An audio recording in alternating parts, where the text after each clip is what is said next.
Boxing Voice. Now, speaking of the co-main event, obviously the story is with Steve Cunningham and everything that him and his family have gone through, but Glazkov is a serious competitor. He is not a cruiserweight moving up, even though obviously Steve Cunningham at this point has already filled into the division. Glazkov is a real heavyweight. And I mean that in no disrespect to Steve. You know, he's proving, like he said, he's faced undefeated fighters, but in your opinion, unfortunately you're the promoter, but what do you see happening in this fight? This is probably going to be the fight of the night, because you know Cunningham wants it. He proved that in the Amir Mansour fight, that he's going to fight whether he gets down, whether you hit him, he's going to get up. And I don't see any stopping him, but I don't see any in Glazkov either. And that's why I'm not going to watch it. You will, and you'll find out what happens and tell me, because it can't be a bad fight. They are both great competitors.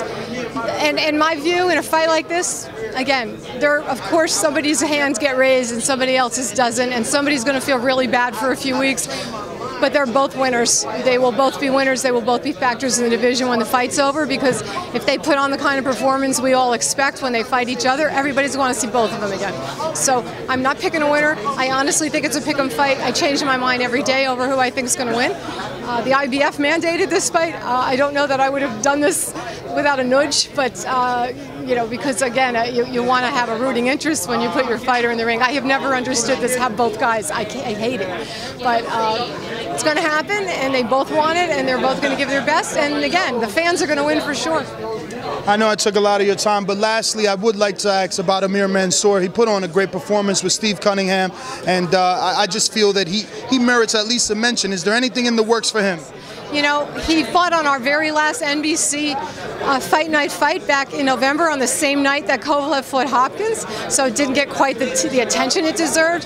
He had a knockout of the year candidate that night, a sick knockout that he scored, and he does deserve to come back because he is so much fun. And if I had the platform right now, he'd be on it. And when I find one, he'll be there. And I'm always trying to figure out where we can put him. He is with Joe Hand and Russell Peltz, but we have a great relationship, and when we're looking to make fights, his name comes up every time.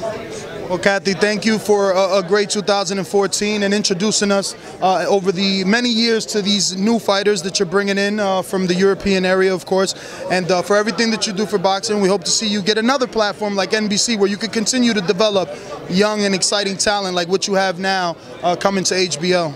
That's so nice to hear. Thank you. Thank you for noticing. Thank you.